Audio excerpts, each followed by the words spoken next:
the heck is up, everybody? Welcome back to Story Motors Podcast. My name is Robert. His name is Mike. We are two white dudes talking about video games. What up, Mike?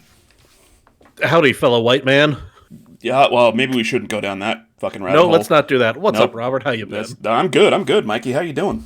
I'm, doing all right. Just coming off a 3-day bender/weekend. Happy Labor Day. Happy Labor Day indeed. And now that we are recording, yeah, go ahead and crack that bitch open.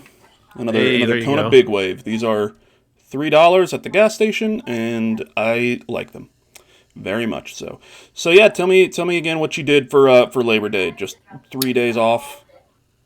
Oh yeah, so first day just got to my girlfriend. Well,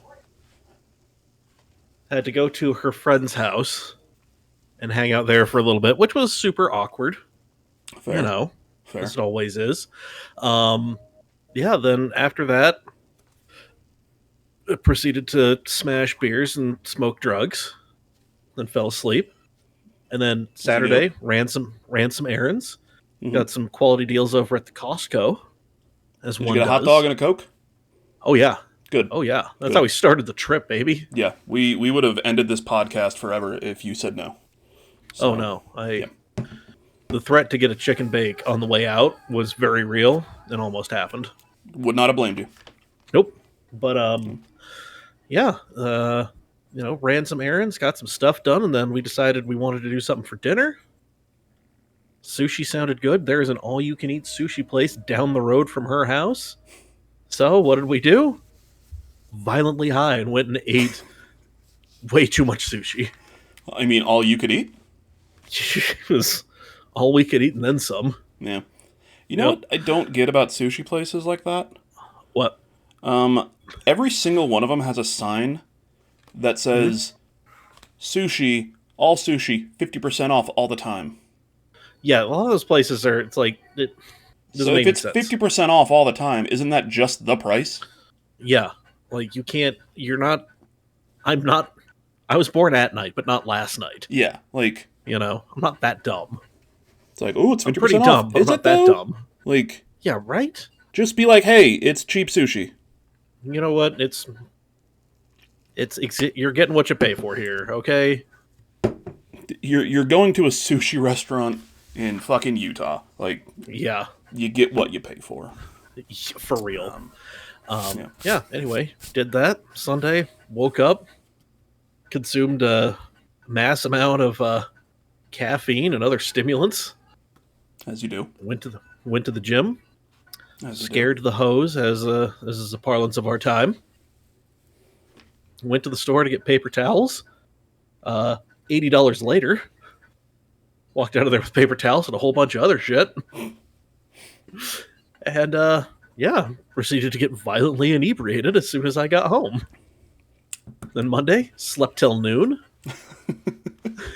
And we went and got lunch with some friends, hung out in their pool, and then came home and just ended the evening, just ended the weekend hanging out, just enjoying each other's company in whatever way you want that to be.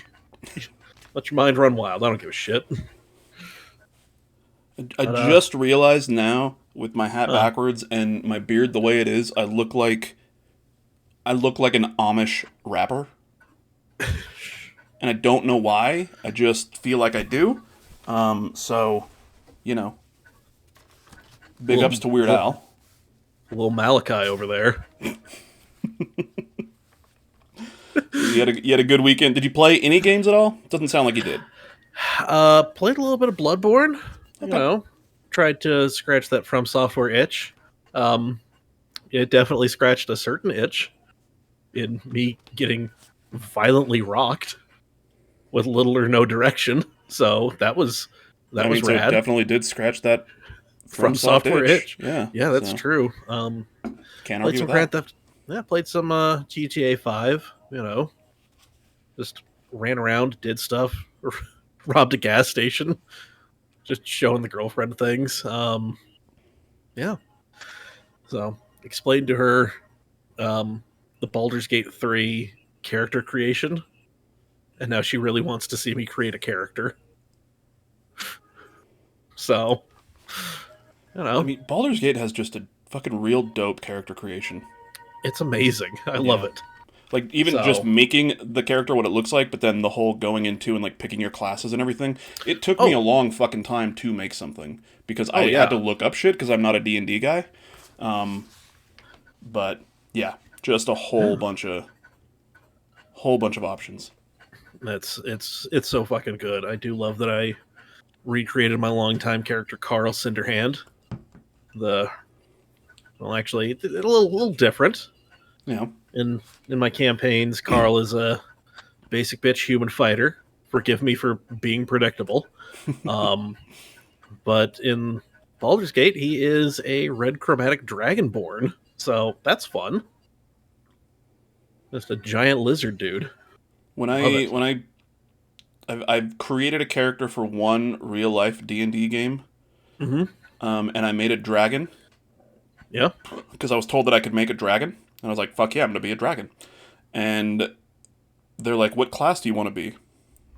And I was like, what classes are they? And they gave me the list. And I was like, well, I mean, I think I already have the name. I'm going to be a dragon bard.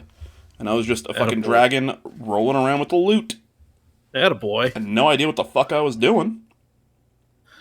But see, my favorite thing about bards is everybody's just like, oh, it's a dude with the loot.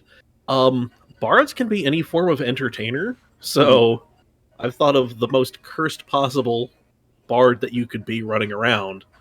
Stand-up comedian. Nope. Worse. Improv. Oof. Oh. Just so you're a bad guy then, is what? The greatest villain of them all. A dude just running into the middle of a fight saying, I need the name of a place. Your mom's ass. And then me just fucking casting fireball. Just be like, yeah, I know it's a tiny room. I don't give a fuck. I'm willing to take us all down to get rid of him. We're all fucking going. Game, set, match. Yes, and this, you filthy fucking casual. Alright, that's enough of that rant for me. But, buddy, how was your weekend? What'd you get up to? My weekend, honestly, I did one thing all weekend. Yep. And I played fucking Fallout. That's... Hey! I just stayed inside. I was technically working on call this weekend, so I got woken up a few times, like kind of in the middle of the night.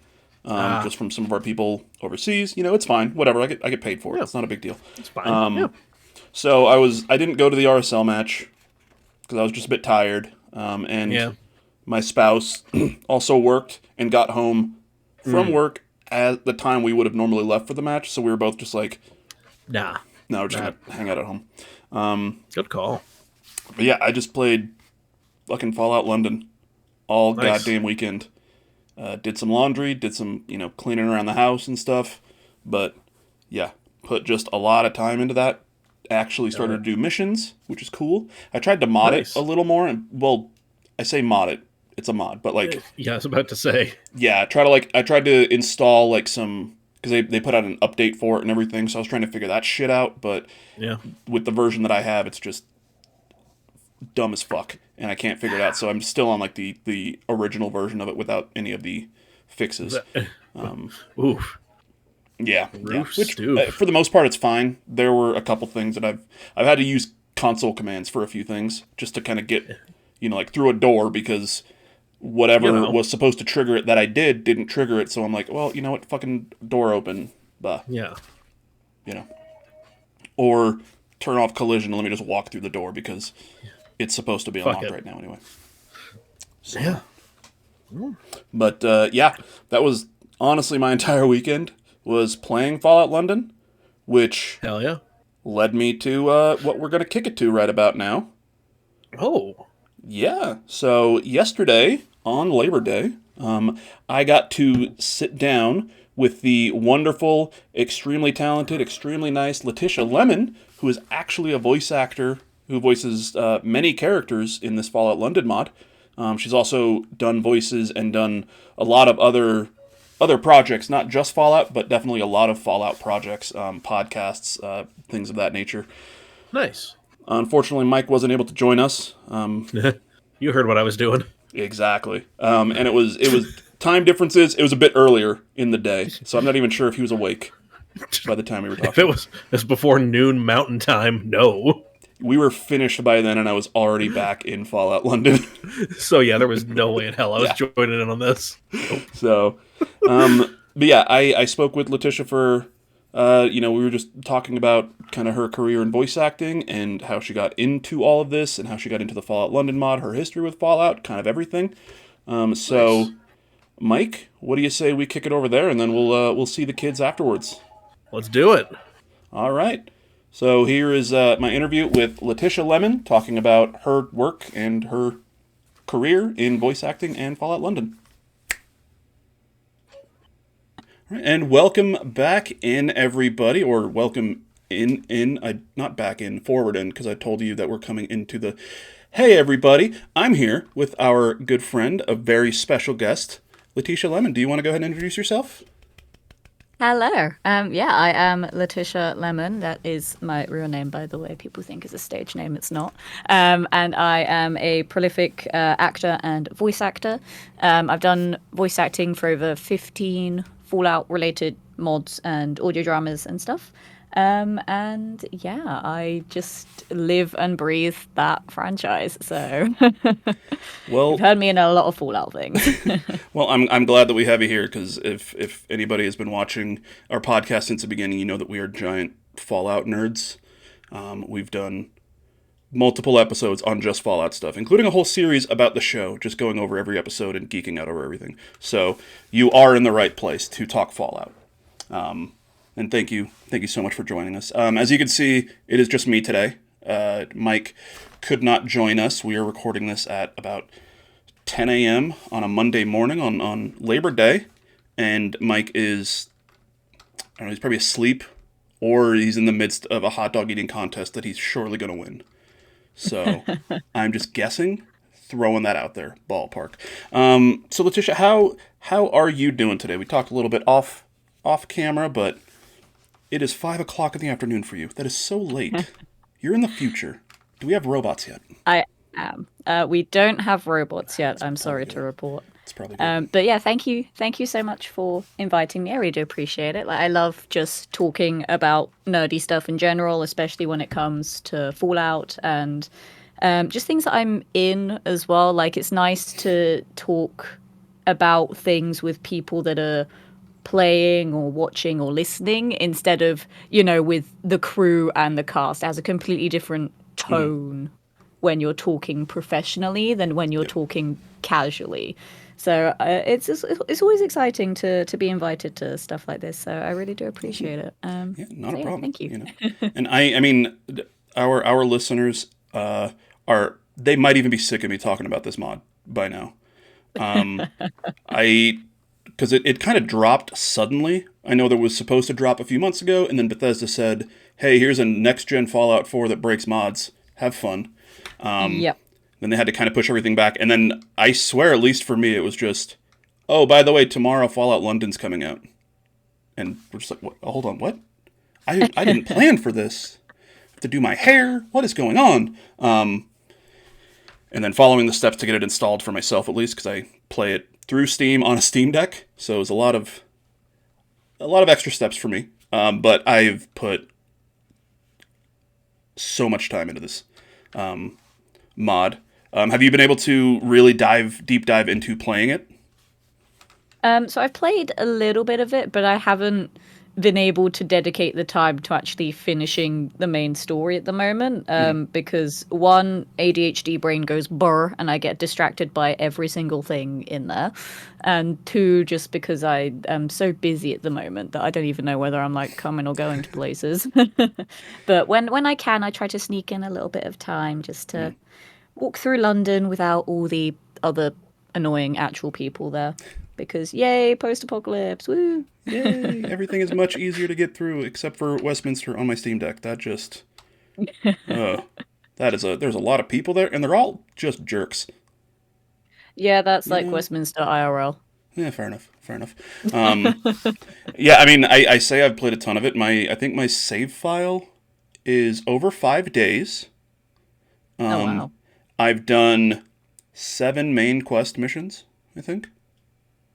I don't know how many there are. I'm pretty sure I got off the train and then I got cured and fought a giant clone, and that's all I've done in the main story. And then it's just 5 days of literally just wandering around, talking to everyone that will let me talk to them, doing all these side Yeah. missions, going to every borough. The amount of Yep, detail and that's work put into this game is insane. yeah, that's a pretty standard experience from what I've seen of other people playing the mod as well. They just want to explore everything because there's so much there.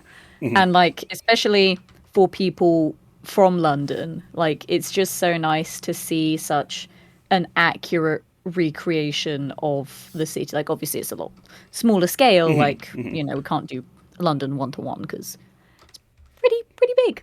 Yeah. But it's nice to see such an accurate representation of it, and just all the little references to British things just makes me really happy. So I think it's it's an interesting experience both for Brits to be like, oh hey, I know that place, and for non-Brits to just sort of be like, oh, so is this what London is actually like? Because there's not that many games that are actually set in London, especially in modern London.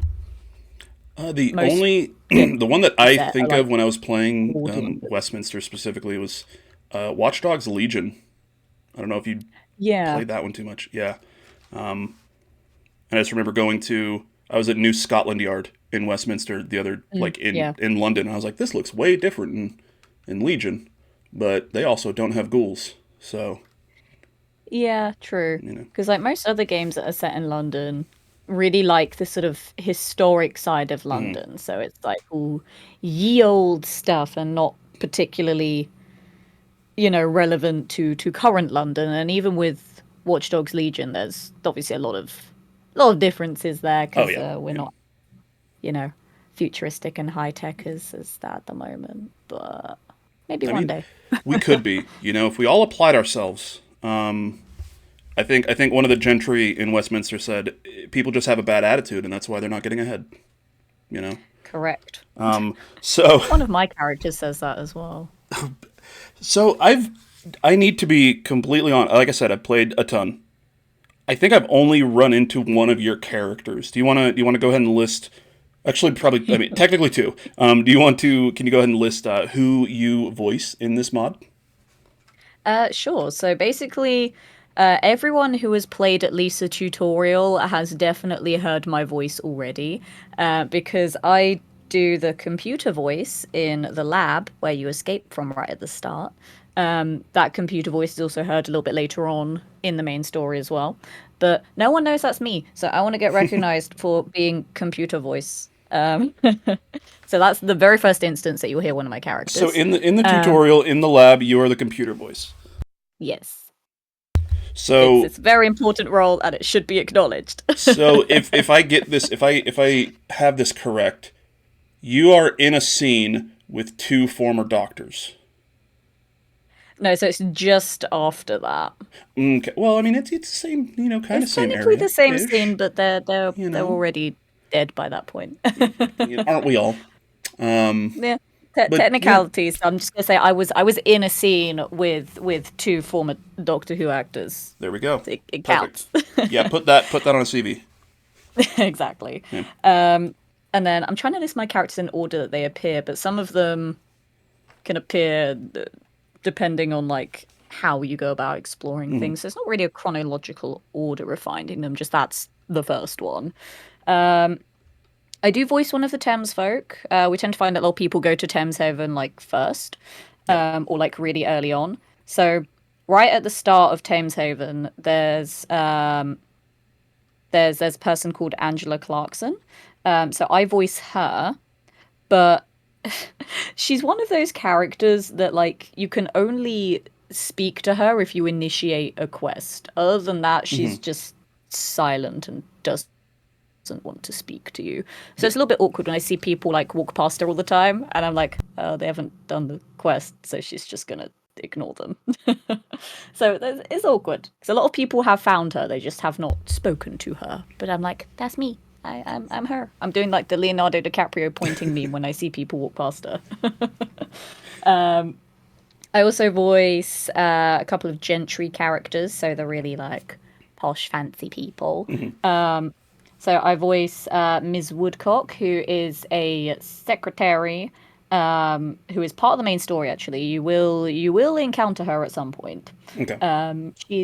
She's a delight. She's so lovely and not really snobby at all. Oh yeah, like all the people in West, all the gentry are just so nice to me.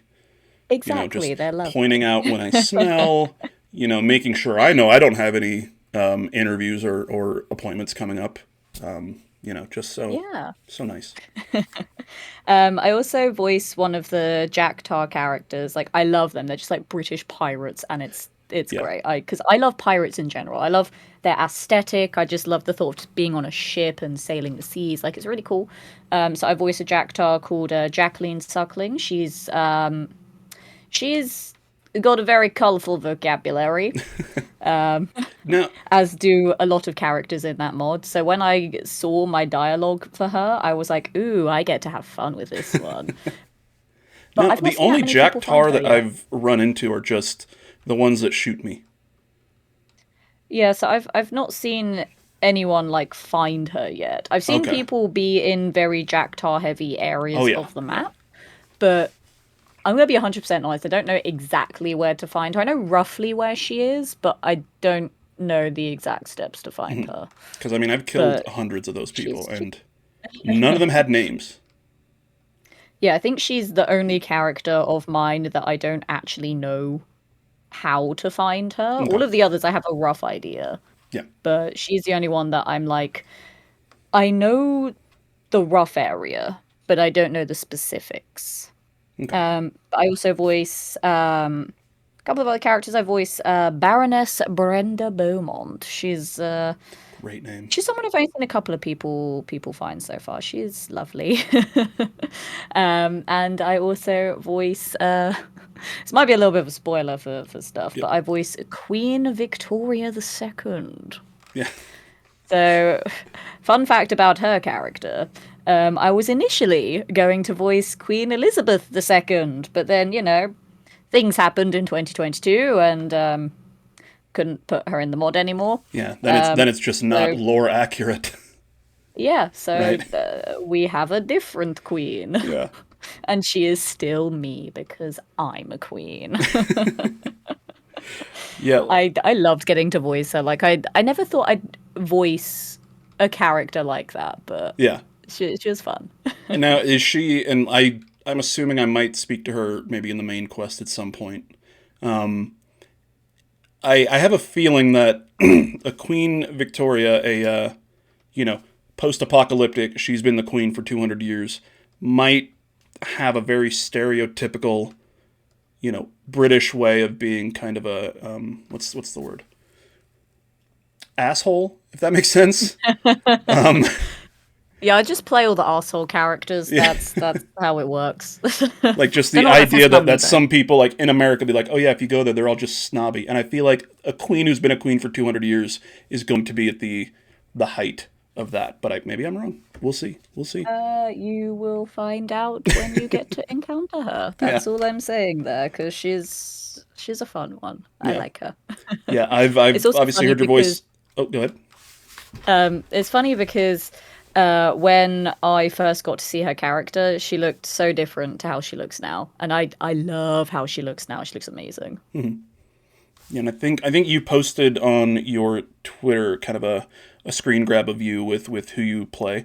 I'm just gonna pop that up on screen right now. Hey, look at that visual representation. It's not. I have to put it in post, so if I forget to do this, I'm gonna look like an idiot right now. And now we're back. Cool. Where were we? Yeah, no, a lot of my characters looked very different the first time I saw them to how they look in the final mod, which makes me very happy. They look incredible. Yeah, and I've spoken to obviously the computer, and I did speak with Angela. I try to do everything in the Tamesaven area.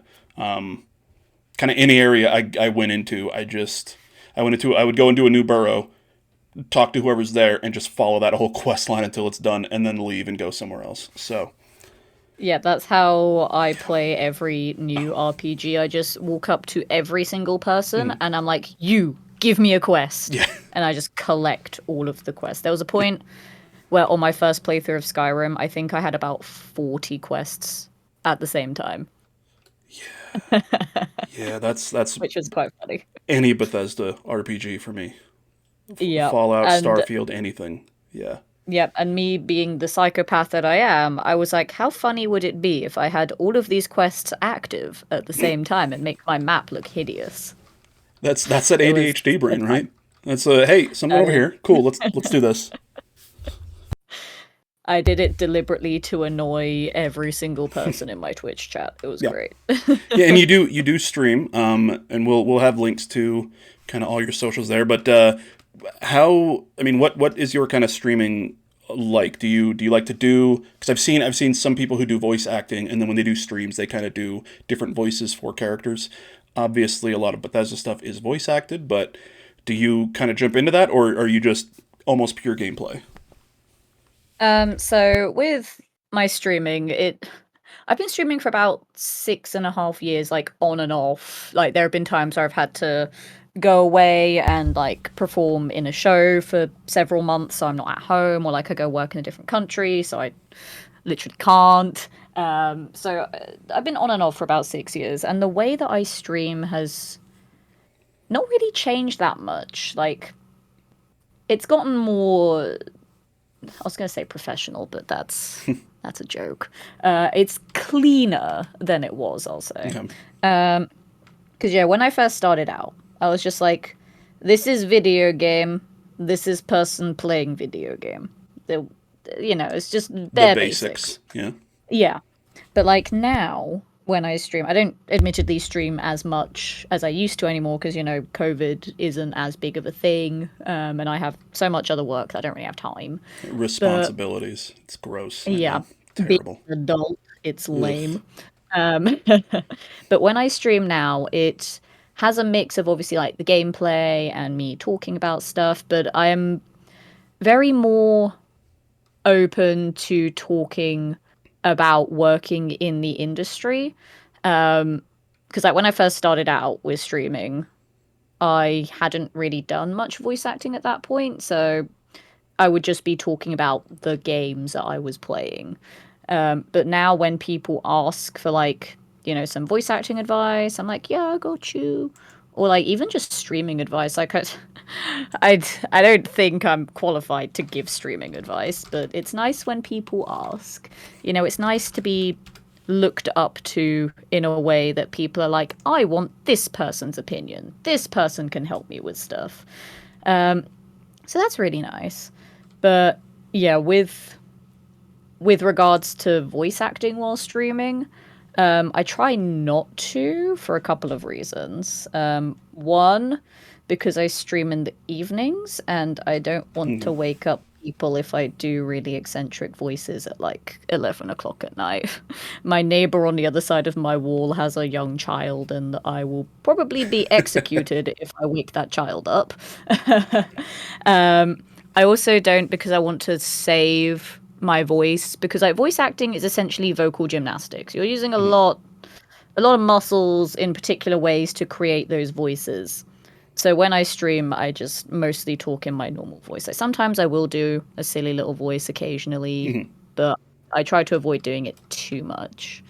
And mostly just because I just want to enjoy the games that I'm playing just as a gamer, which is why I haven't streamed Fallout London because I want my first playthrough of it to be something that I can just enjoy on my own without having the pressure of needing to be entertaining while playing it. And, I wouldn't have my attention completely on the game. So there may be loads of things that I'll miss because I'm talking to chat or just rambling on about something else or whatever. And I've been part of that project for like 5 years. So I just want to enjoy it finally being out. I might stream it eventually, but I don't have any plans to immediately. Okay.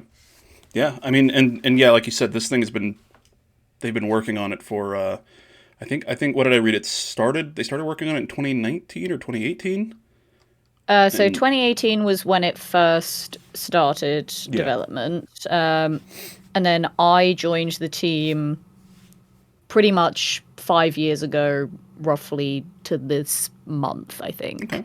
I was one of the first voice actors to join the team. I think I was actually the first female voice actor on the team, but I was one of the first like 4 or 5 voice actors to join.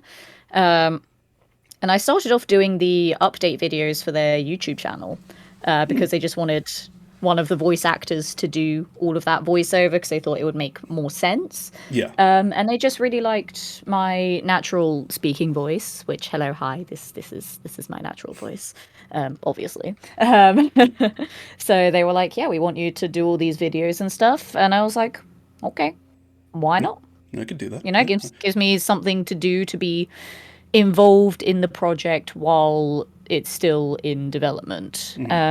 So that was really cool, and it was a really nice opportunity to be a part of. Like, even before the mod came out, before the characters were like given to us, I would still have people like coming into my Twitch chat or like seeing me at conventions and stuff going, "Oh my gosh, you're the update lady." And I'm like, "Yes, that is me. That is my name. The update lady. The update Miss lady. the update lady." Put some respect on it. Yes. All right. How dare you not use my full title? So that was fun. Now, and I'm kind of a pleb, I guess, when it comes to this. So, as a voice actor, specifically someone who's doing, a bunch of different voices across the game, how much do you kind of get about, the development and the story? Are you just given lines to say, and then you're like, cool, well, when I play the game, I'm going to figure out what this character is doing? Or are you more involved in, like, dialogue and everything once you kind of find that character? So every project works differently.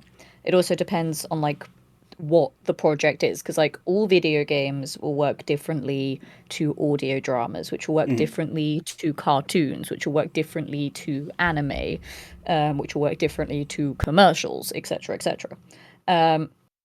But mostly with video games in general, like not just Fallout London, but in general, we tend to just get sent our specific lines and like maybe the context line that would lead into the response Okay. that we give. And that's pretty much it. Like, we get a sort of brief bio of what the character is like. Obviously, we get to see what they look like as well, whether it's, work in progress or the final design, just so we know roughly what our character will look like so we can try to find a voice that matches their appearance. But yeah, we don't really get the wider story of things, don't really get the wider context for video games in general. Whereas a lot of other projects, normally with like audio dramas and stuff, you do get the full script because normally they're like about an hour long max. So you can just read the full script, see what that specific story is, and obviously, figure out the context of the entire scene, and then, say your lines appropriately for that. But it's very different for video games, especially because with video games as well, there's just a lot of random effort sounds that you have to make for Yeah. specific things, which you don't have to do for other stuff. I mean, you'll probably have to for like anime and cartoons, but it's nowhere near as much as video games. Because with those, again, it is more contextual to that specific episode. Whereas with games, it needs to be a lot more generic because, the player who's playing the game is completely autonomous, completely unpredictable. They could go anywhere at any point. So it needs to be a more versatile range of random sound effects that can trigger at random specific points. Yeah, like a bunch of random gentry folk yelling and running away as I just decide to take out the entire city of Westminster. Yeah, exactly. Yeah. It takes a while to go through 200 shotgun shells in the game. Just gonna throw that out there. But yeah, and so you've a looking into kind of the Fallout in London and everything, and specifically looking into kind of your work and your history. There is you even brought it up before. There is so much just like fan made content for Fallout. I mean, I've known about like Chad, a Fallout 76 podcast. Yep. And And then is amazing, lovely friend of mine. I yeah, adore that man so much. yeah. And then looking into kind of your work, I mean, we got a podcast, Once Upon a Wasteland, a Fallout story, The Last Days of Appalachia, which is looks like it's set in '76. I mean, Yep. how did you find yourself? I mean, I think kind of even go back to the start. What is your history with Fallout, and kind of what brought you into this? And you're like, you know what? I just want to get involved in any way that I can with everything that I can. So my story with Fallout is an interesting one. It's one that I didn't even expect to happen the way that it has. So many, many years ago, a young Letitia loaded up her PlayStation 3 and played some Fallout 3 not when it came out, a while after it came out. I'm gonna stop doing the voice now. It's old lady voices are fun, but only for a short time. Yeah. So I loaded up Fallout 3. I played it for a bit, but at the time I was about 14-ish. So dark, gritty, depressing, pseudo-realistic RPGs weren't really my vibe for video games at that point. I still liked all my colourful platformer collectathons. I did recently like get into Final Fantasy at that point, so it was more like really colourful RPGs. Yeah, really colorful, but somewhat sad still. RPGs. Yeah. Yeah. Yeah, so like Fallout at the time didn't really vibe with me, which I know big mistake because Fallout 3 is incredible and I will fight people that say otherwise. We're coming for you, H-Bomber guy. Okay. Yep. So I kind of stepped away from it for a bit. I was like, no, I'm not really that interested. But then Fallout 4 came out. I remember specifically watching the E3 announcement in my bedroom at university, and like everyone was so hyped for it. My friends in the same Twitch chat as me were losing their minds, and I was like, okay, this is pretty alright. I'm intrigued. But you know, being a university student, I couldn't afford anything. So it wasn't until after university, so we're talking 2017, 2018. When did I start streaming? 2018. When we all graduated from university because we're all the same age. You know, of course. Yep. I think it's 2018. Yeah, because I started streaming in 2018. I didn't have Fallout 4 till after I'd already started. So yeah, about 2018. I saw on sale on the PlayStation Store because when I first started streaming, I did like direct from console streaming. So you know, the best kind of streaming. Oh yeah. So I was doing that, and I saw on the PlayStation Store a deal for Doom 2016 and Fallout 4 for £10. And I was like, that is an absolute steal. Oh, I'm going to 100%. get both of these games. Yeah. Played through Doom first because I figured it would be the shorter of the two games. Bloody love that game. It is now one of my favorite games of all time, and I didn't think I would like such a high adrenaline, visceral murder fest of a game, but my God, that game is a masterpiece. Oh yeah. Yeah. And then shortly after that, I was like, okay, well, I've done one of the Bethesda ones. Let's do the other one. So then I loaded up Fallout 4. Instantly got addicted to it. My Twitch numbers grew a lot while I was streaming Fallout 4 because I think a lot of people were like, ooh, new person playing for the first time. Let's see how she does. Oh, a newbie. Let's invite them into the community if they're not terrible. Yeah. It was quite nice actually. But then after I finished my first playthrough, I was like, well, I really liked that. And there's 3 other factions that I need to side with. And instead of, you know, loading a previous save before the point of no return, I was like, what if I just do 3 other complete playthroughs just to really milk this game for all it's worth? Yeah. Yeah. So I did that. Then I got my platinum trophy. And then I was like, well, now I need an excuse to keep playing the game because I just didn't want to stop playing it. Enter challenge runs. So now I've just become a Fallout 4 challenge runner, which is just my entire life now, and I freaking love it so much. Some of the runs I've done, I'm like genuinely impressed by. It's one of those games now that I feel like I have so much knowledge of it that like it surpasses my knowledge of games that I've played for like 20 years. I've got like 3,000 hours in Fallout 4, and there are so many just completely random little details that I know about it, and I'm like, why do I even retain this information? But it also makes me feel quite proud when people come into my chat and it's just like, oh damn, you know so much about Fallout 4. I'm like, thank you. I probably shouldn't, but I do. I've retained so much over my years and many, many years. And like it's nice to play on the hardest difficulty and still make it look easy. Like that's one of my few humble brags of Fallout 4, so I'm pretty proud of that. But yeah, during the peak of my Fallout obsession, I saw a casting call for Fallout London, and I was like, oh hey, I recently got into Fallout. Maybe I could do this because I'm British. I know of the Fallout. So I auditioned for it. And then I got that role, as I said, like 5 years ago.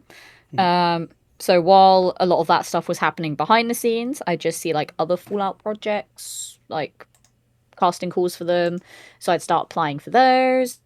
I'd met other people in the Fallout like streaming community and just content creation community in general. I became part of Fallout for Hope. I'm actually staff for that now. So for people that don't know, it's a big stream team of over 700 streamers worldwide that unite every year to raise money for St. Jude and sometimes other specific charities. And it's really, really cool to be staff for that. So yeah, I just discovered all this other Fallout stuff just through various social networks, through streaming. And it's really awesome, like especially because a couple of the audio dramas that I've been in, those writers all know each other. So like they would recommend me, or one of them would be like, hey, I really like the person who voiced this character. Do you want to like hook me up with them and stuff? So it's really cool how it's all connected in a way. Like there's so many fan projects going on in the franchise, but because the community, like I wouldn't say it's really small, but it's not like the biggest gaming community either. Yeah. But there's enough of us that it feels like a big network of people, but it's still small enough for us all to be connected to each other, which I think is pretty neat and does make getting work for these kinds of projects a lot easier when people already know each other. Yeah, like when you've already got those ins and you obviously clearly have the talent and they could just know, oh, yeah, Letitia, I need this type of character. She would kill it. Let me reach out. Yeah, like literally my character for Once Upon a Wasteland, the writer said that he fan cast me as that character before he actually asked me to join. That's he didn't ask me, I asked him actually. It was quite funny. So the writer for Last Days of Appalachia, which is a spin-off to the Modus Files podcast, knows the writer for Once Upon a Wasteland. They are very good friends.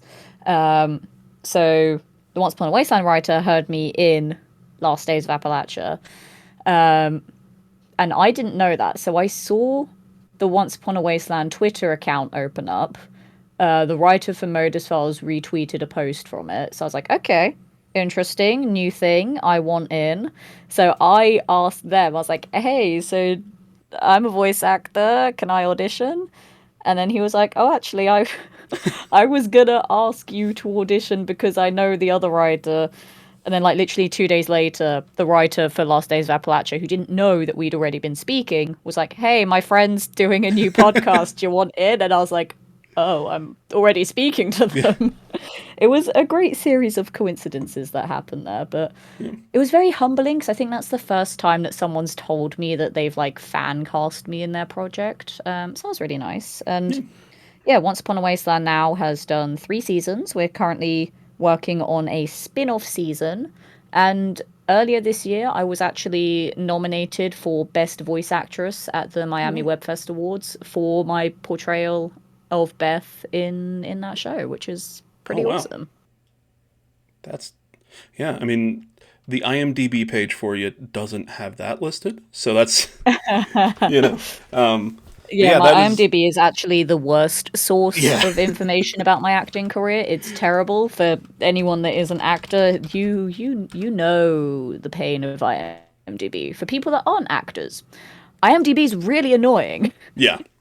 So it the way that it credits people is very confusing. If a project itself doesn't have an IMDb page, then you just can't put the credit down. And just trying to update your own information when you are literally that person is a whole mission in itself. Because obviously, a lot of people have like their agents updating pages for them. But obviously, a lot of us like to have access to our pages as well. So I have access to my page, but it is so difficult to prove that I am me. They're just like, but are you Letitia though? And I'm like, yes. Yes, here's my Let ID. me No, edit. it's not good enough. Okay, what do you, blood? You want some blood? Maybe. And even then, like when you make an edit to something, they're like, but do we want to actually put this edit in? It's very annoying. Yeah, I was So trying to remember because I'd looked up the other day and I forgot kind of where I found this at, and it just hit me. Your site on Little Big Door, kind of. I think that yeah, has definitely way more information here than the four things listed. yeah. So that Little Big Door is my talent agency.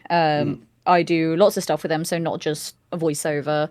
I do screen theatre, immersive theatre, presenting, events hosting, and modelling with them as well. So it's an agency that covers all of the things that I do, as opposed to just a voiceover specific agency. But that is actually the best place to get a sample of all of the things that I've done. Anywhere else, you're not going to find everything.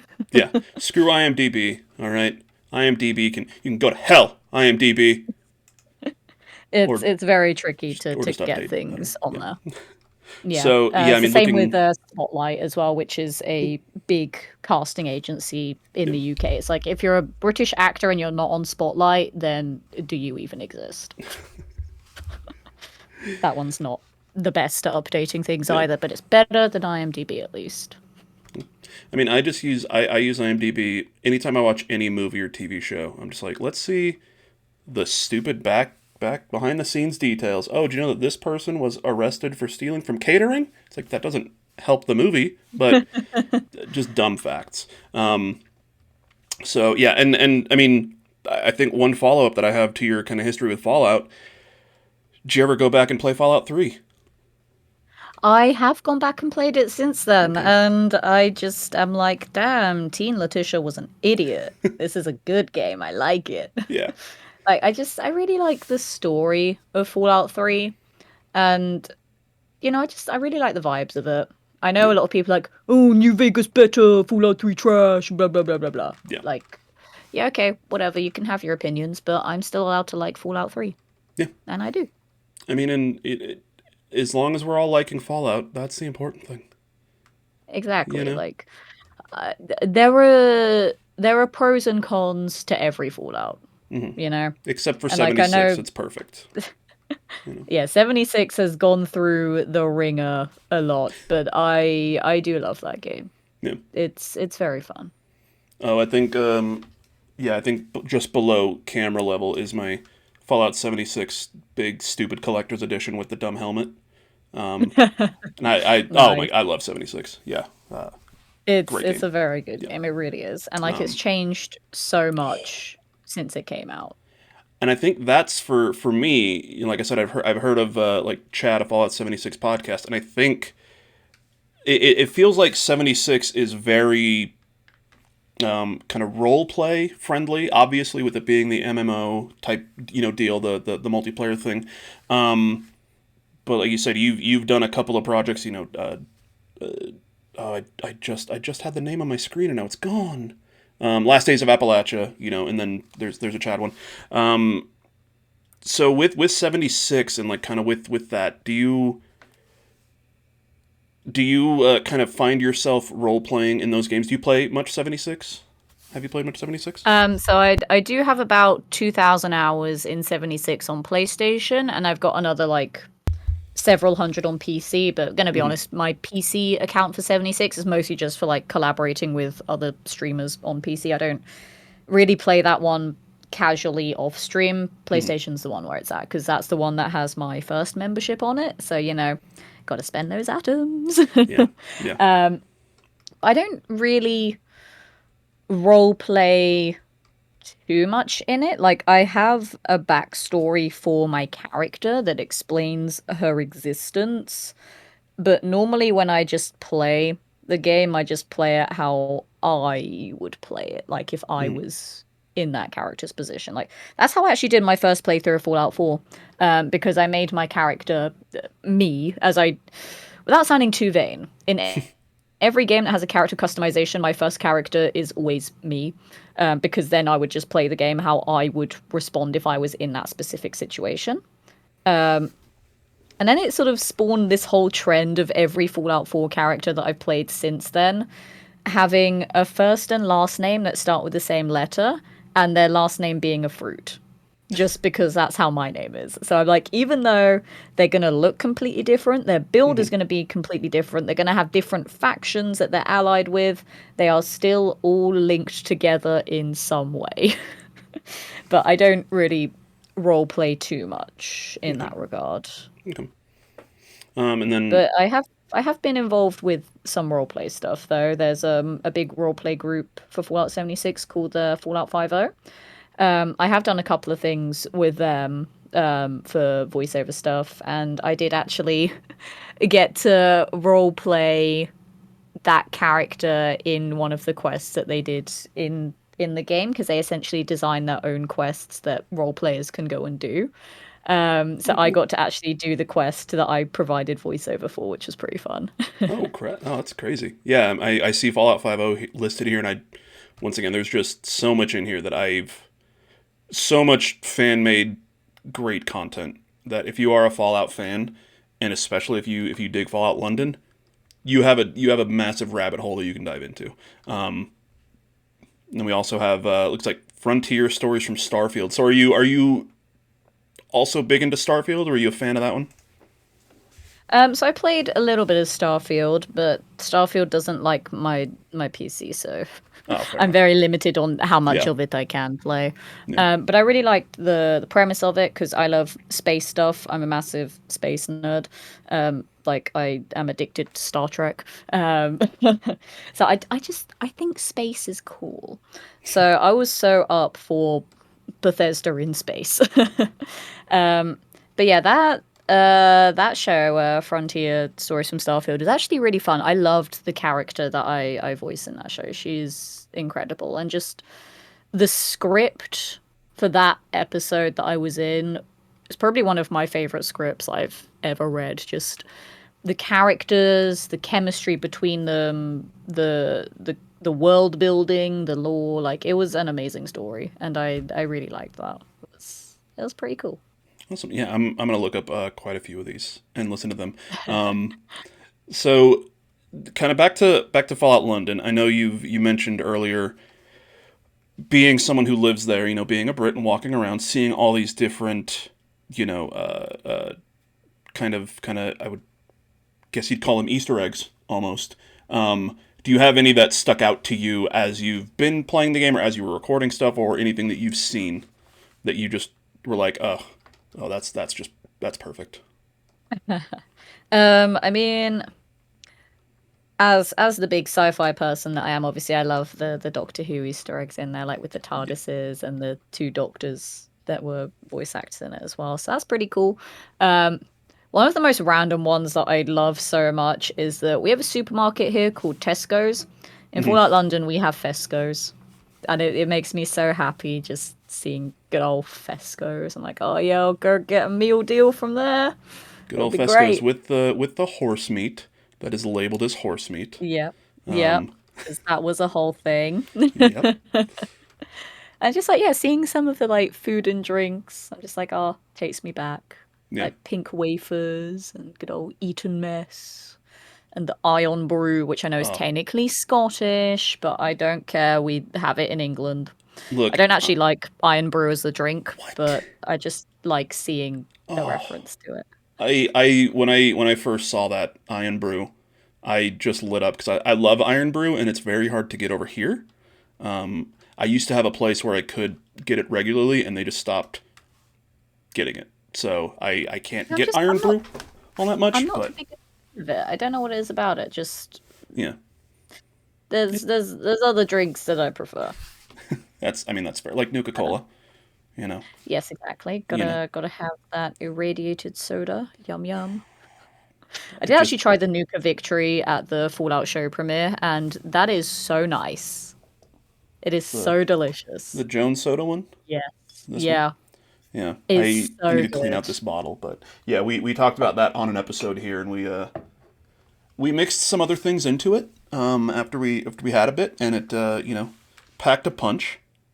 Um, but yeah, they did a really good job. They did a lot of really cool stuff with the TV show. A lot of good Yeah. things they came out with. Um, Well, one thing that would have been cooler is if they cast me in it, just saying. hey, they're doing a second season. You know what I mean? And I'm keeping an eye out for casting calls because I did actually see a casting call for season 1, and I was so mad because all of the characters that they were casting for were not characters I could physically be. And it just broke my heart. And I was like, okay, well, never mind. Yeah. But I saw it, so that gives me hope that I can find one for season 2, and hopefully I will be able to be one of the characters. Well, I mean, yeah, they've especially the success they had with it. You'd think they want to kind of even go bigger. Yeah, like I said, we did a whole series on the show, just kind of episode. But we meant to do one episode talking about season 1. That one episode, we just ended up talking about episode 1 for 2 hours. We're like, we're gonna split this up. This is a bit much. um, but It's I mean, so good. It's like one of it's my favorite game adaptations into a show or film. It's amazing. It does so much just right. yeah, and it's definitely it shows that if you have someone in charge who's actually played whatever it is that you're adapting or read or whatever, and they've got those, I guess, almost like deep that deep knowledge of the source material, you can just throw in different things that will please fans of the games and fans of the entire series, but then also make a show that's wide enough that people who don't even play the games love. Like my brother watched the whole season 1 and loved it. Has never touched a Fallout game. He asked me, he's like, "Hey, is this a video game or something?" I'm like, "Yeah, dude. Yeah, they're really good. You should play them." He's like, "No, I'm not gonna do that. I play sports games. I'll play FIFA, and that's it." So Yeah, I like how accessible the show is. It's like you don't need to have played the games to watch the show and enjoy it. So yeah, it makes me so happy because so many other people have watched it where they're just like, I've never played Fallout before, but I like this show. I'm like, damn straight you should because it's amazing. oh yeah, it's one of the best video game series. I mean, it's one of my favorites. Sounds like it's one of your favorites. Yeah, it quickly became one of my favorites when I played Fallout 4. I genuinely wasn't expecting to get as addicted to it as I did. Like, literally after my first stream of Fallout 4, I was like, oh no, I can't put this game down now. Uh-oh, Oh no, what I have I just done? learned something about myself. Oh, Yep, and then I just yeah, played it for like every stream until I finished my first playthrough of it. I was like, yeah, this game is not leaving my life. It would just be like on my brain all the time. yeah. It's And it's never I know left since. exactly that was me when I first played Fallout 3. Obviously, like I said, we were the same age when we both played it when it came out. Yep, of course. So totally. I'd actually never played a Fallout game before that. I'd seen the name of it and just rented Fallout 3 because that was back when you could do that. Can't do that Oh, anymore. renting. I know, But rip. yeah, but yeah, the Fallout series is massive. It's great. We all love it. We love you in this game. You kill it. And I don't know how much contact you still have with maybe the higher ups of Fallout London, but I had a thought that might be sacrilege to some people that I wanted to tell you. Throw it up the chain there. For anybody who hasn't played Fallout London, but you've played other Fallout games. Fallout London is to Fallout 4 what Fallout New Vegas is to Fallout 3. Is that fair to say? Ooh. It's a large statement, I know, but yeah. Funnily enough, I have heard that statement before. yeah. And it is like, obviously I can't speak for the whole team, but I'm sure they share similar sentiments. It is very humbling to have Fallout London considered in such a high regard, because like the whole team, they're just fans of the franchise. Like they made this mod in their spare time. It wasn't something that they were paid to do. They were just like, we like Fallout, let's put it in London. And then they did, and they did a bloody amazing job of it. And it's so nice to see so many people excited to play it, so many people enjoying playing it now that it's finally out, and so many people just giving such high praise about the mod as well. Like, it was the largest downloaded game on GOG in 24 hours ever. It had like 500,000 downloads in that first 24 hours, which is insane. So, on behalf of the entire team and from myself, like, thank you, everyone that downloaded it then. That's amazing.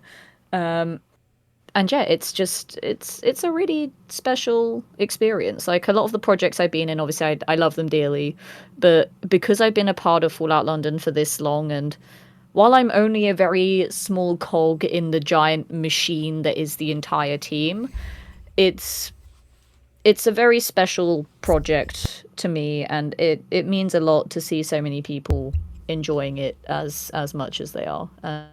And I feel very honored to have been a part of the project for as long as I have, and in the capacity that I have as well. Yeah, and it's yeah, I can't give enough praise to the mod, to the whole thing. Is like, the whole thing is voice acted, not just you. There's a giant team. Like we said, you've got 2 former doctors. You've got goddamn Astarion from the biggest game of 2023, Neil Newborn. Like, yeah, that was cool. I had to keep that secret for ages. Yeah, I think that was like announced shortly. I want to say, unless I'm mistaken, it was announced shortly before it was first supposed to come out. The mod was, and then that was probably one of like the big things. Hey, we've got Neil, and you can play it next. Oh shit, no, you can't. Well, we got Neil. Well, fun fact. That was almost going to be the second project that I would have been in with Neil Newborn, because I was almost going to be in Baldur's Gate 3. Ooh. And, given the success that game had, I'm a little bit sad that I wasn't.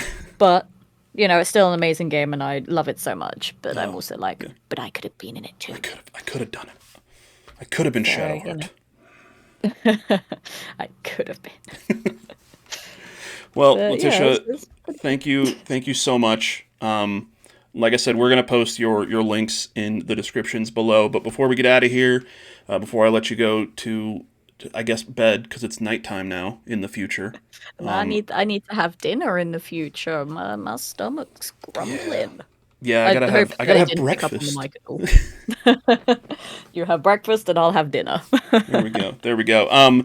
What are you working on anything now? What should we keep our eyes open for? I am working on things that I contractually cannot talk about at the moment, unfortunately. So it's kind of annoying that I can't be like, yeah, there's this thing that I'm doing, you should check it out. But as I said, Once Upon a Wasteland is currently doing a spin-off season. The first episode, I have recorded lines for it. I don't know if the release date of that episode has been publicly said yet. But it is in the works, and you can find Once Upon a Wasteland on all of the places that podcasts live. So that's happening. But as I said, I don't know if the release date has been mentioned yet. And then I am just sort of working on trying to be better with my stream schedule, because it is, quite frankly, a mess at the moment. So you can find me on Twitch sometimes, maybe, possibly, I don't know.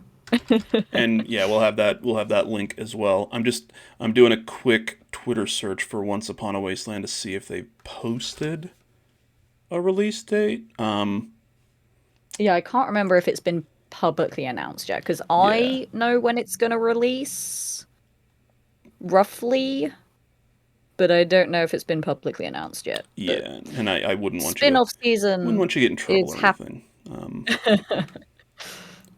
Is it Escape from Point Pleasant or Paths Untaken? Oh, there's a lot of stuff on here on this Twitter page. So yeah, I'm not seeing one, so we won't get into that. But when we see it, we'll post it on the Twitter and everything, and we'll shout you out. Obviously, we've got a small but very dedicated base right now that loves to just check out a bunch of new stuff. But yeah, Letitia, thank you so much for joining me today. I really appreciate it. We'd love to have you on when we've got more of these. Like, I'm gonna listen to Once Upon a Wasteland, and then I'll probably be like, hey, let's talk about that now. Absolutely. Yeah. So thank you so much. You No, have a thank great you day. again for having me here. I really do appreciate it. Like, I know it took us a little bit to find the time because, time zones are fun and Oh yeah. life is chaotic. Yeah. But I really do appreciate you finding the time to get to have a chat with me. And it's been course. really, really lovely. I've really enjoyed it. Thank you. We will see you all next time. We're gonna head back to Mike and I talking about this. He's gonna react because that's just what he does. And for Fallout London, let's go Chelsea. Greatest team in London. All right, Letitia. Bye bye. Thank you so much. Have a good day. You too. You too. And we're back. Oh my God, Mike, that was so good. That was so good. I'm real good at this. You really are. Yeah. I went to school for this shit, man. Yeah, and I didn't. Waste All of I did time. was ask Snowbike Mike, what should I do? And he said, ask questions. Cool. Wow. Yeah. Fuck. Yeah. I should get my money back. Yeah. Shit. Yeah, no, that was I had a wonderful time speaking with Letitia about just all the topics we covered and all the characters that she voiced. And at the time, literally when we interviewed, when I talked to her, I was like, I've only spoken to 2 of your characters. Well, spoken because one of them is a computer voice. Yeah.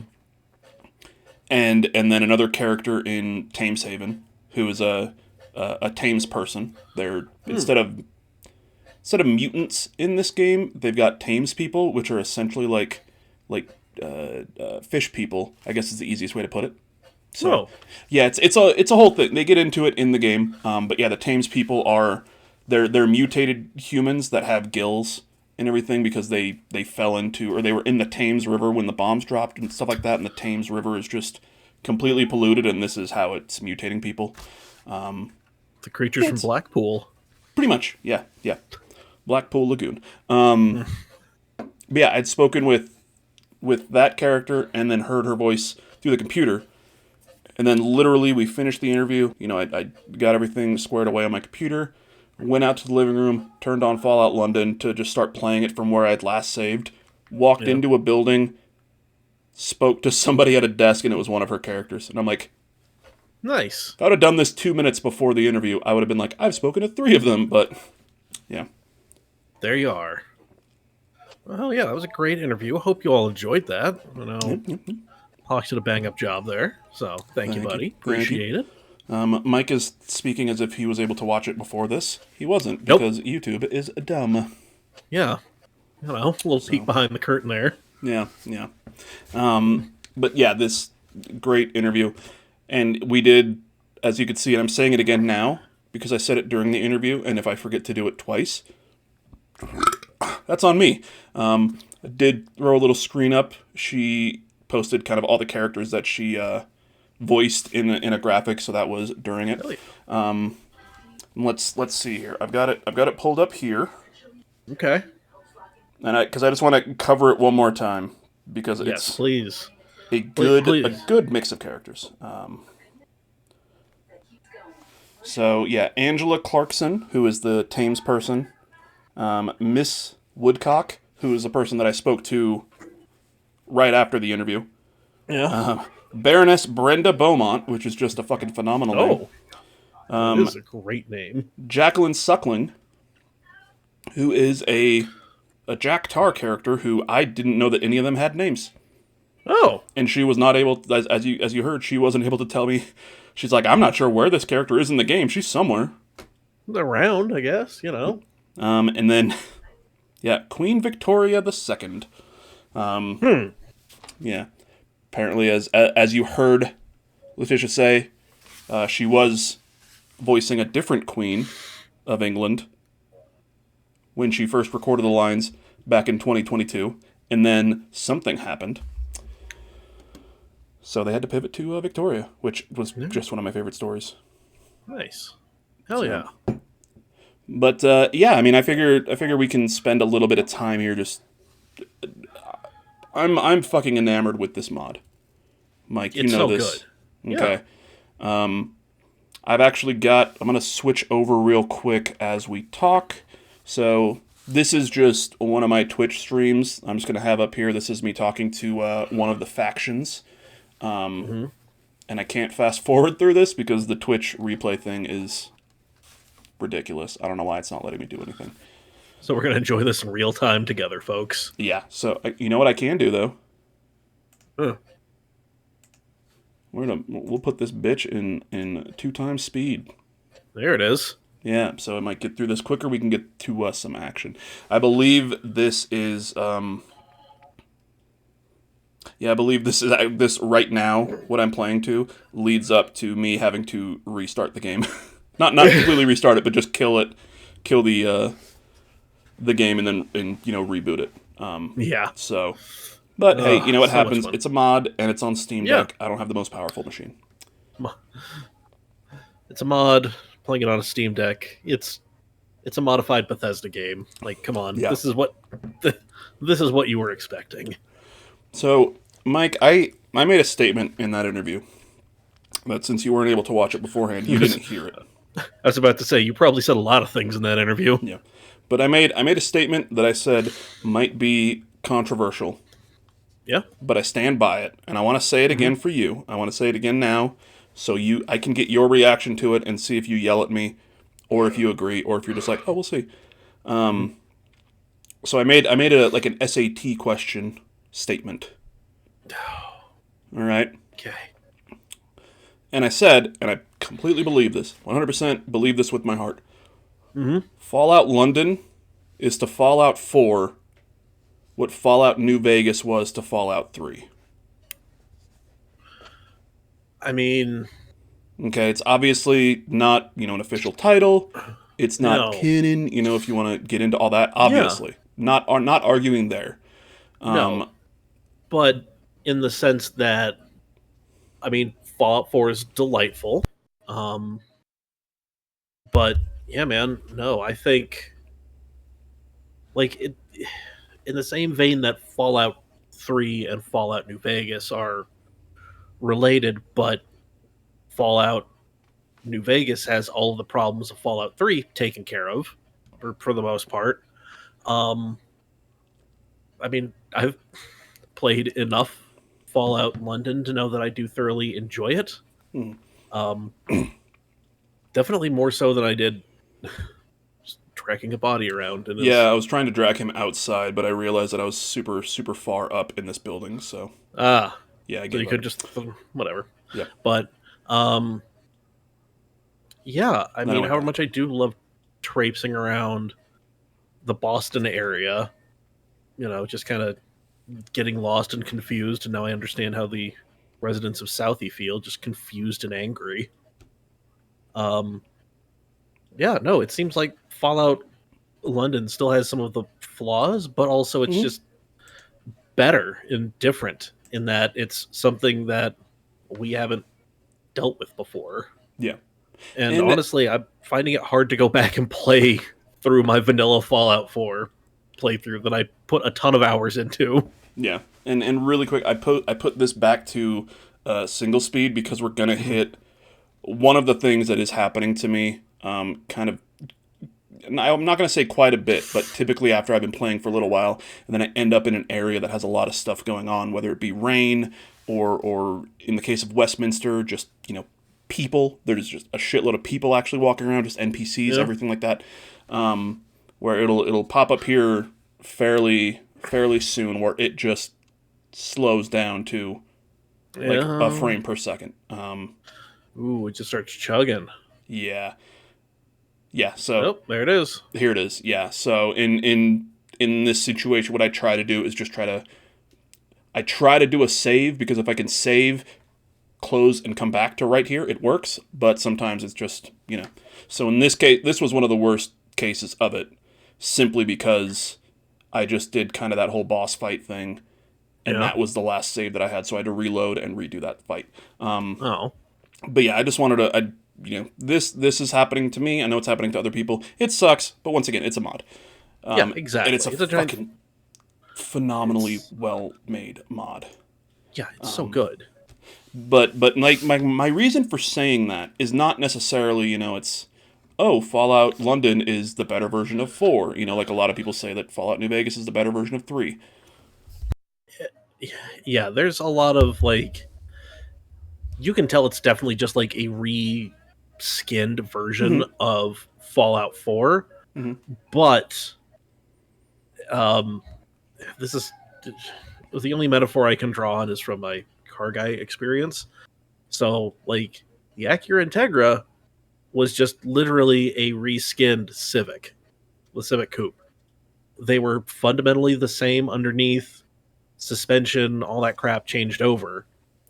But the Integra looked so much better, and that's why I bought one, and that's why I would like to buy another one instead of a Civic, because a Civic's a Civic, but the Integra is the Integra. They're fundamentally the same, but, so it's kind of the same thing here. They're fundamentally the same underneath. Yeah. But it's just, London's London. It's the thing where New Vegas is clearly built on top of Fallout 3, and I don't think anybody's arguing with that. No, God, no. They essentially just took that, as much as I don't understand everything about game development and everything, they took the Fallout 3 engine and they're like, cool, we're going to take these tools and we're going to, use them and add new things, kind of take some stuff out, move some things around, put it in this new area, and tell this new story. We're going to have to learn these tools, and, turns out some of these tools don't work right, so we got to fix the tools. Yeah. And when does this have to be done? Which they definitely did do. Yeah. And with Fallout London, it's very similar in that thing where, yes, this is Fallout 4. You pick up the controller, if you know how to play Fallout 4, you know how to play Fallout London. You're doing the stats, you're making the character, you're doing all that fun stuff. It's great. But they made an entirely new area, clearly, using assets, which once again Fallout New Vegas did with 3. I took a lot more time this time with trying to carry the body, and I just picked him up by the dick. Just grab it and twist it. Yeah, grab it and twist it. But like they clearly, like, they took a lot of time. It's been years that they've been making this, as opposed to the 1 year that New Vegas took, which is insane. Yeah, which is fucking wild. Yeah, but those people were getting paid to make it. These are fucking volunteers just working on this for years. They were getting paid to make it, but there are some fun stories about how, they did not get paid nearly what they should have. Oh, yeah. The Metacritic thing is the biggest bummer. So, I'm almost done with this first beer. I'm going to have to go grab another one here momentarily. All right. But, yeah, there are actually things that this game does that Fallout 4 doesn't, which is weird to me. One of the things that very early made me be like, oh my god, how they did this. They took the ladder climbing animations from Starfield and put them in here. Hell yeah. So, like, in Fallout, there's not a Fallout game where you can actually, like, as much as as I can think of, I don't believe you can climb a ladder in Fallout games. Correct me if I'm wrong. I don't think so. If you can, I've completely forgotten. But in this game, there are ladders that you can climb, but it's, if you're in the middle of a battle, you can't climb a ladder, which gets kind of annoying at times. Here's old dead body Gaunt. Where are you taking him? I don't know. I think I was looking for a fire, and then I found one. There's a barrel. No, didn't I quite was get trying in to put there. him in the barrel. I spent way too much. I think I forgot that I was streaming, and I was just like, can I put this body in the barrel? It's kind of the fun part of streaming sometimes. Just, trying to figure shit out. God, the struggle is real. Anyways, we were saying. Yeah. Nope. Jesus. Yeah, he fell. Ah, damn it. You put fucking... Just I was just trying God. different parts of his body to see if I could get him on there. Grab the dick! There it is. Just get right up in there. Let's see. Nope, he fell out again. Nope. He fell out. But yeah. Yep. Fallout London is incredible. As you can see, you can do a lot of stuff. Strip a man down to his skivvies and try to put him in a barrel while nobody seems to give a shit. Watch me put him in a barrel, and then I kind of just went crazy with this. I'll be right back. Okay. I'm just fucking mesmerized by this shit. Just stacking bodies.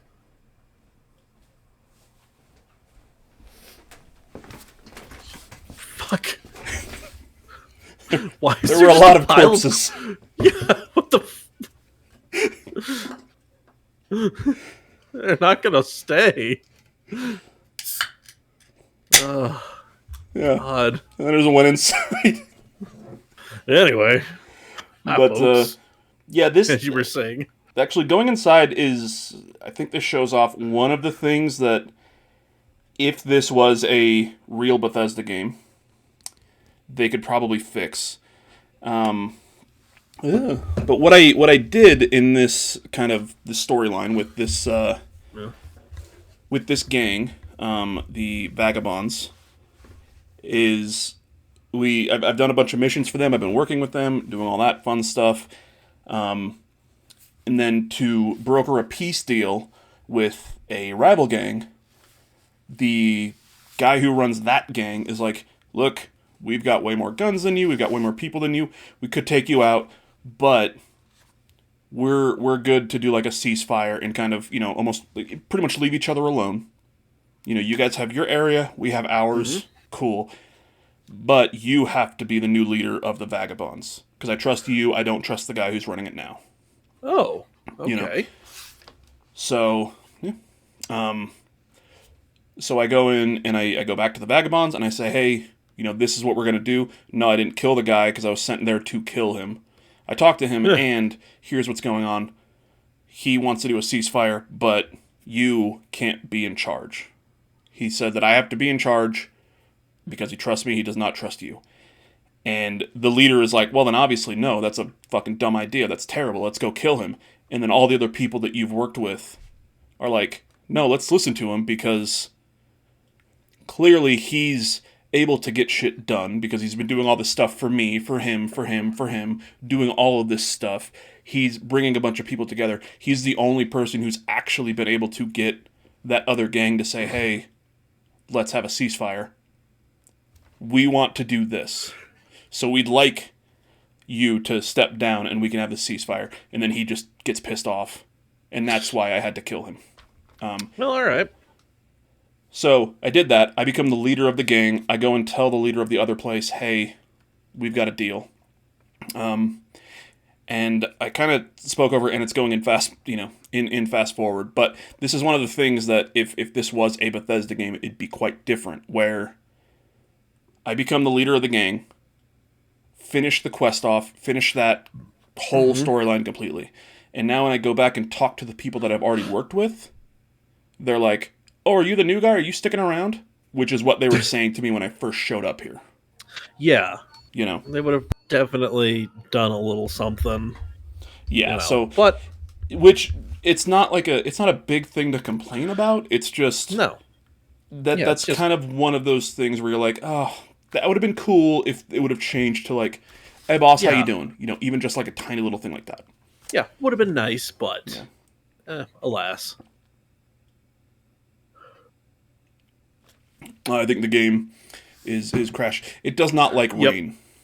Yeah, is what I've learned. Rain's hard to do, especially if you if you've just got limited horsepower with your hardware. Yeah, which that is the case with me. So I think here momentarily I'm going to crash out and go back. I think I'm going back to the bodies to keep trying to stack things. God damn. Yeah, I've got a problem, Blowing up things in 76. Yeah. So this is the Attaboy. Yep. If you haven't played Fallout London, you don't have a Pip-Boy. You've got an Attaboy, which is an iPad. Basically, yeah. Basically, yeah. It has the same functions as the Pip-Boy, but it is an Attaboy, and it's just it's a tablet that you use. It has its own. They've made new animations for it.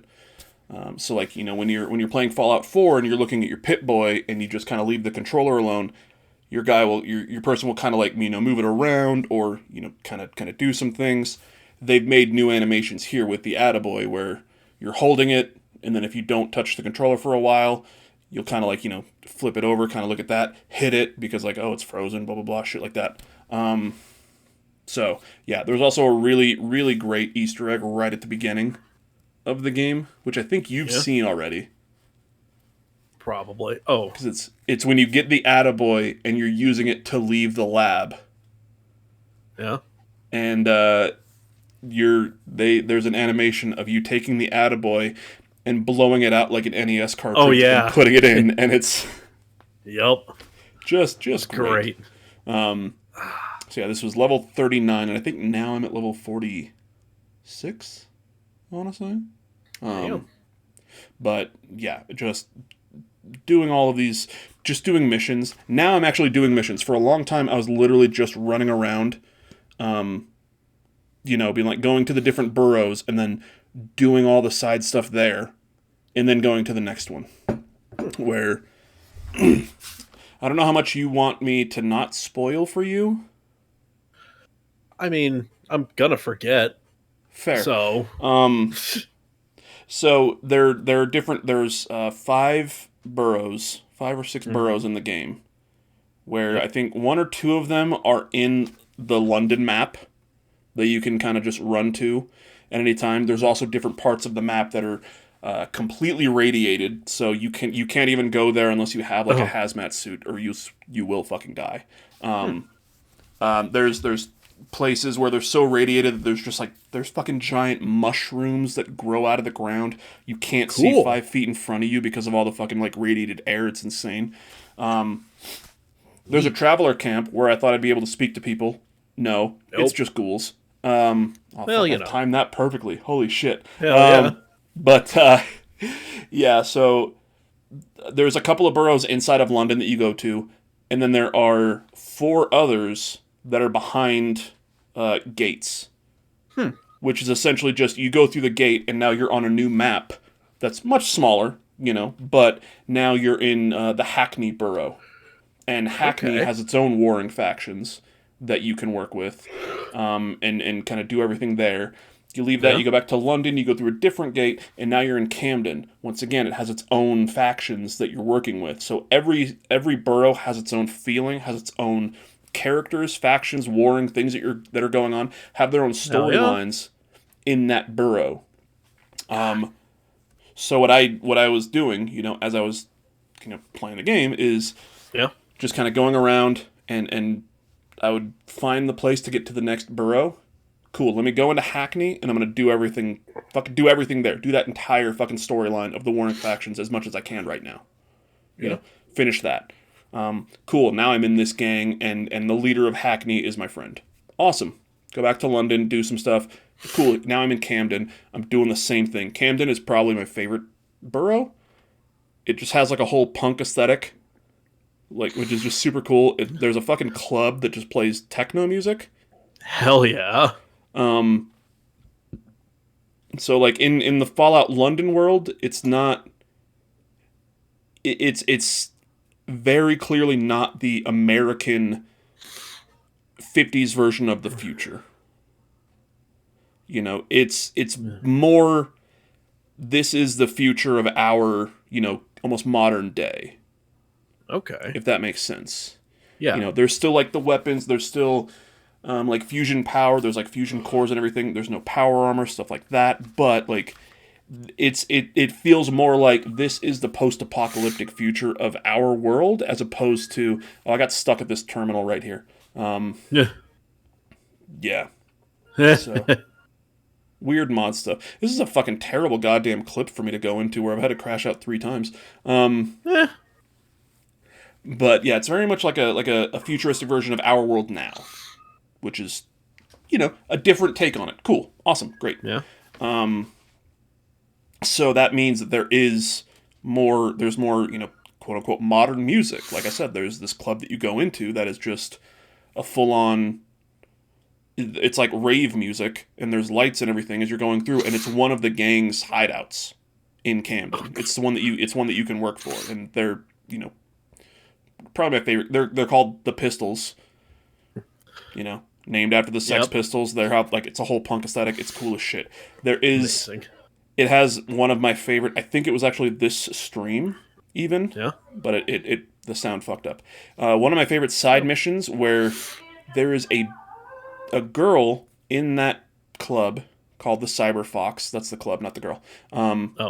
There's a girl there who's like, hey, you seem like you're a person who can get things done, which is what everybody says, Oi, bruv. Yeah. Well, no, she's American. But I stand by my bad accent. Fair enough. Makes it even better then. She's like, you look like someone who can get things done. Our band would love to play a song that we've heard, but we need the sheet music in order to play it. Oh, I remember you telling me about this. Yeah, she's like, it's at this place where if you can get the sheet music to us, we can learn it and we can play it. And he's like, okay, cool.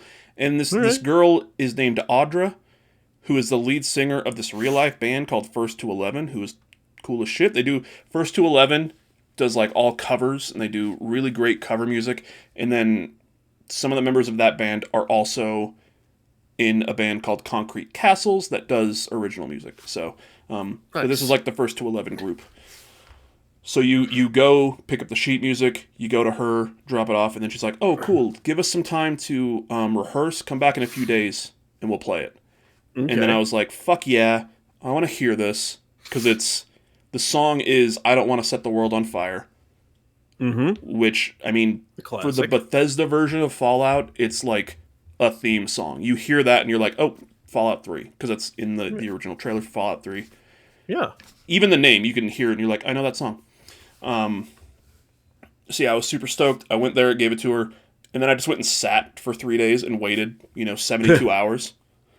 Nice. And then went back, and as I walked back into the club and where her and the band were at, they just go on stage and start playing the song, which is just a modern recording that I'm assuming the band did for this mod that this band now in the game is playing. Hell yeah. Unfortunately, I had some audio issues, so it was like double playing, and it was not in sync, and it sounded terrible. But then you get a vinyl record of the song that I can then go and listen to. So nice. Yeah.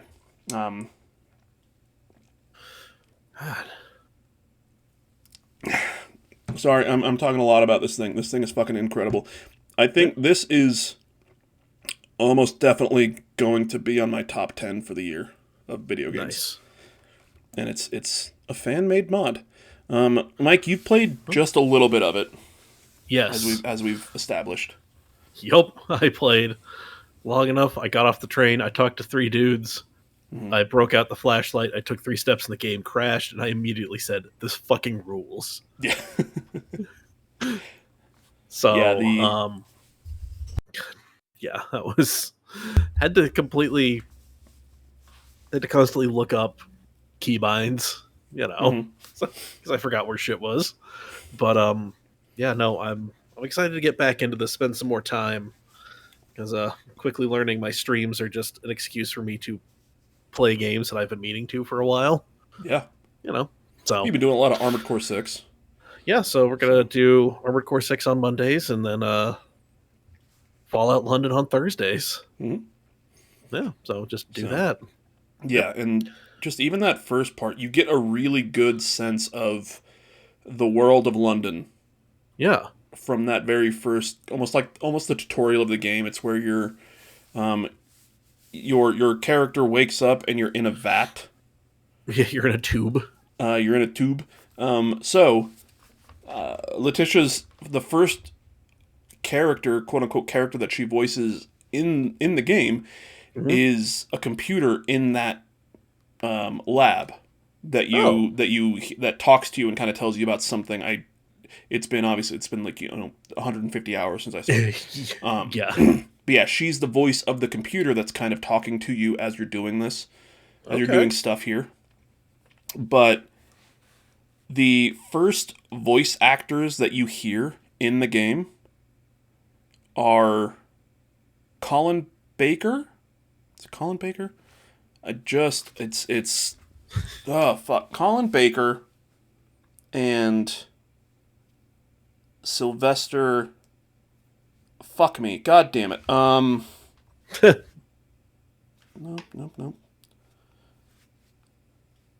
Now I feel like a fucking asshole now.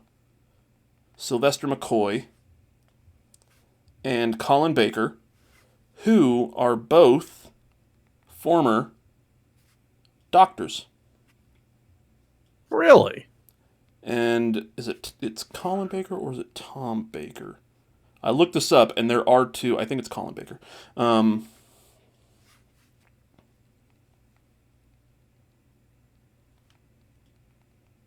Fallout London, voice cast. Because now I'm fucking mad at myself for forgetting. Well, that happens. Because there's a Colin Baker and a Tom Baker who were both doctors.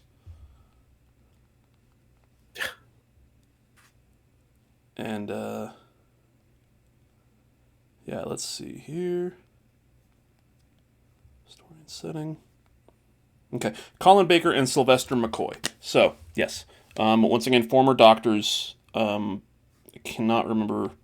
The 6th Doctor and the 7th Doctor are the two first people that you hear in the game. They are the voices of the 2 scientists that are talking to you as you're in this vat. So when you load up the game, there's a scientist who's talking about you, not necessarily to you, but just about you. There's a 2nd Doctor who comes up and they're talking to each other. Those are 2 former doctors, Doctor Who's, not just they're not fucking PhDs. No, they're Doctor Who's. They are the doctors. Yeah. Yep. Number 6, number 7. A former UK Speaker of the House of Commons is on the voice acting crew. What? John Burkow. I mean, I don't know who the fuck it is. I live in America. And Anna Dimitriou. I probably mispronounced that, and I'm sorry about that. Plays Sophia in A Plague Tale Requiem. It's a game that came out, I think, last year. And then also, Neil Newbon. Does that name sound familiar to you? Neil Newbon? A little bit. Yeah. Who voices Astarion in Baldur's Gate 3. No shit. Is a voice in this mod. Huh. So, in 4 hours of original music was created for the mod. Which I could be mistaken, but I do not remember. There is a certain enemy type. Oh, look. It's Audra. Hey, did you manage to get those music sheets? Yep, I've got that sheet you wanted. Yeah. Hell yeah. So, come by in a few days, you might catch us practicing it. So, yeah. Nice. I'm looking up the Wikipedia of John Burkrow, the Speaker of the House, or Burkow. Oh, Speaker of the House of Commons from 2009 to Starr, 2019. Sorry, this Jesus. Jessica, that vendor right there, Jessica Starr is another really cool Fallout streamer and content creator. So there's a lot of characters in this game, with voices that have like unique names. A lot of them are Fallout content creators. I think TKS rad. Mantis is somewhere in here. Nice. Yeah, I've read. Well, that's the way to do it with something like this. I mean, 100%. Yeah. By the community for the community, so you might as well get those content creators in there, So yeah, John Burkow, Speaker of the House of Commons from 2009 2019. He was the first MP since Sullivan Lloyd in 1971 to be elected speaker without having been a deputy speaker. Cool. Member of the Conservative Party. Boo. I don't know if it's the same Conservative Party. I think it is. Okay. I don't know. Because I know the Labour Party in Australia and the Labour Party in England are different. Well, everything's different in Australia. Yeah. And I know that because of Friendly Geordies. Hot snow falls up and hamburgers eat people. Yep. But yeah, I mean, this whole episode is just, I mean, we had the interview. This is Fallout London episode. It's, if you have the ability to play the mod, fucking do it. It's free. Yes, seriously.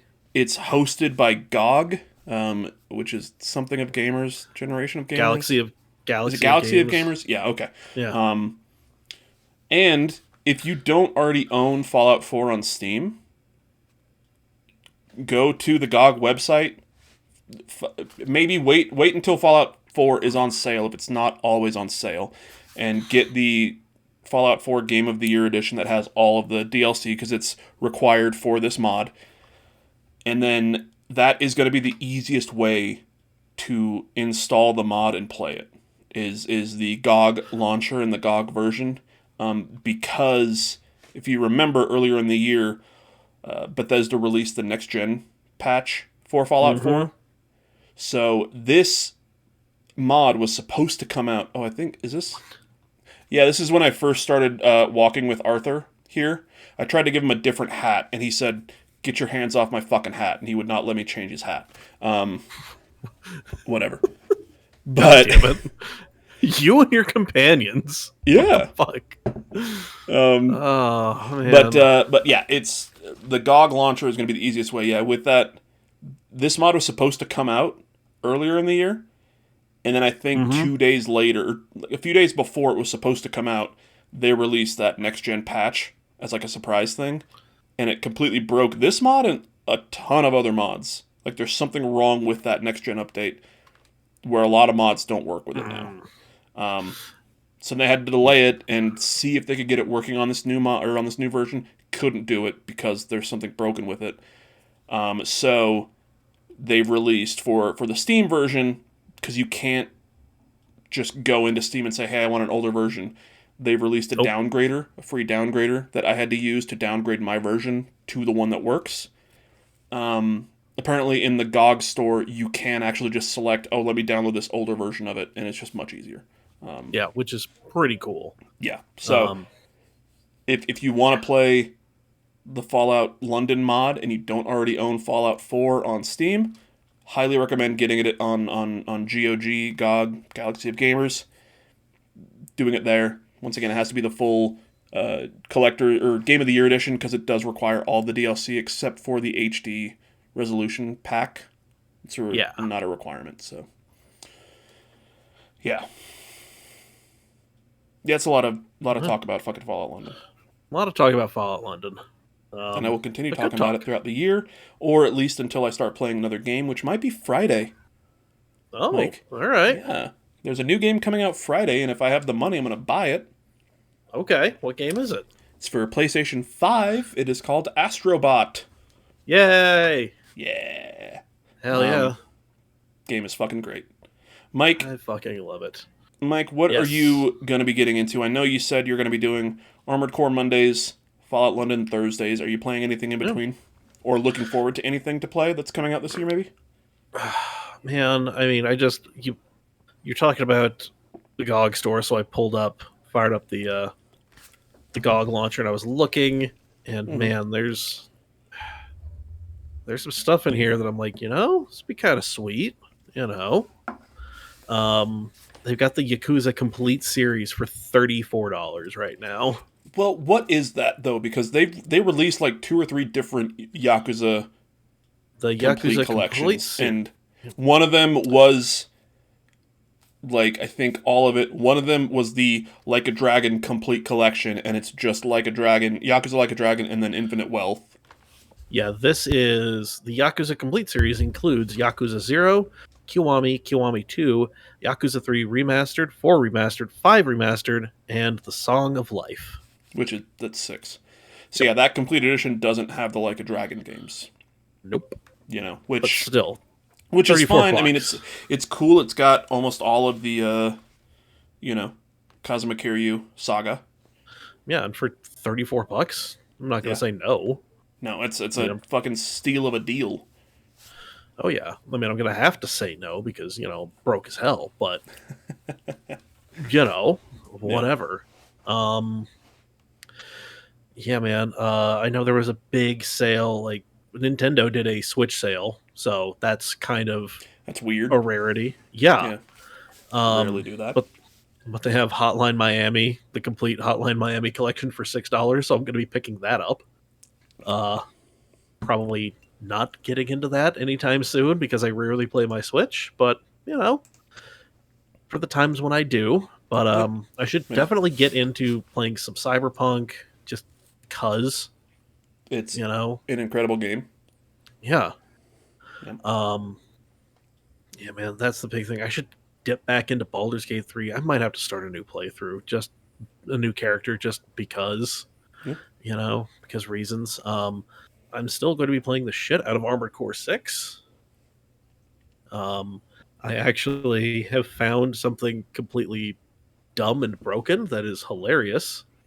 I unlocked the handheld miniguns and the shoulder-mounted miniguns.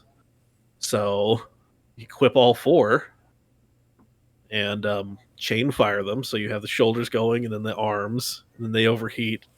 The shoulders have cooled down, so you just have this never-ending wave of bullets, and it just kind of melts people. So, and then I put some tuning points into kinetic energy damage, which is what the miniguns do. So, yeah, this dumb thing that I thought was a fun little meme build, it melted my way through all of the arena battles that I have unlocked. I did that off stream while I was watching Dex the other night.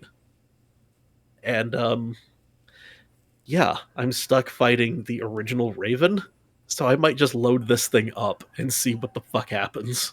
See if I could cheese my way through it. Do it. I want to see you do that. Well, I might hop on stream after this. Who knows? Yeah. I just want to see you fight that boss with this build and see if it just melts the fuck out of it. It's just the dumbest fucking thing. And I learned you can, reset your tuning points. Yeah. So I've done that a few times. Perfect. But, I don't know. It's one of those you ask me, and I know there's a bunch of games out there I want to play. But then I'm also just I can't think of any right now. Yeah. Because my brain don't work like that. But I will say, I'm thinking about getting rid of my Game Pass Ultimate subscription just because I hardly ever fire up that thing at all. Yeah. So to save me a little bit of money each month. Yeah, I mean, hey, if you don't use it, don't pay for it. Yeah, I mean, it is a stellar deal, but only if you use it, and that's kind of where I've gotten to. Yeah. And I haven't really used my Xbox for the last couple weeks since this London came out. And the next thing I'm going to play is, like I said, Astrobot, hopefully. Mm-hmm. But then next week... Is it next week or the week after? I think it might actually be the week... I think September 20th is the Persona 3 Reload DLC that I will be playing. Okay. On Xbox. So, and I will be... I'll be streaming that too, because I think it's the 20th because September 13th was supposed to be Demon School, and I was excited for that one, and that got delayed till 2025. So yeah, bummer. Yeah. Oh well. But Mike, where are you going to be streaming these things at? Let's tell the kids that, and then we can get out of their hair. I'm going to be over on my Twitch channel, twitch.tv/nerdingforbeginners. Would love to see y'all there. Mm-hmm. I'm getting close to climbing back to where I was before I took the extended streaming break. Hey, it's healthy. You got to do it. Exactly. So. Seriously, it's something you got to do. So check me out there. Usually Mondays and Thursdays, except this week because we had a holiday. But Mondays and Thursdays, streaming twice a week, just because I gotta keep my mind occupied. Mm-hmm. So, yeah, on Facebook and Instagram and YouTube, Nerding for Beginners on all of those. There's a Nerding for Beginners Discord, so if you want to hop in there and see random shit posts, highlights, and get notified when I go live in another way, yeah, hop in there, join. It's great. It's awesome. Link is in my bio on Instagram. So perfect. Yep. And I actually just the Discord that we've used to record everything this whole time has just been my personal, like, Mr. Hawks one. I don't know if you even noticed this, Mike, but I just renamed it. Yeah, Story Motors. So Story Motors now, we have our own Discord channel. Hey, yeah, if you want to join, let me know. I can get a link out there. I don't know how to make a link that doesn't expire because I'm not going to fucking pay for Nitro. But yeah, I think it's something you can just do. Yeah, I don't know. But yeah, we've got our own Discord, Story Motors Podcast HQ. Yeah. Come on in, talk about games, just talk about whatever the fuck you want. It's a fun little place. There's not a lot of people in there yet, so if you can get in here now, you can get your name in there. I'll put you I'll write your name on my skin during a stream. When the next time that I do a hot tub stream, whoever joins the Discord, I'll write your name on my body. Okay? I promise you that. All right? Loving it. Promise you. Big fan. Hell yeah. Yeah. I'm going to be streaming probably at some point, just fucking whenever I go live. That's what I do. I just go live when I go live.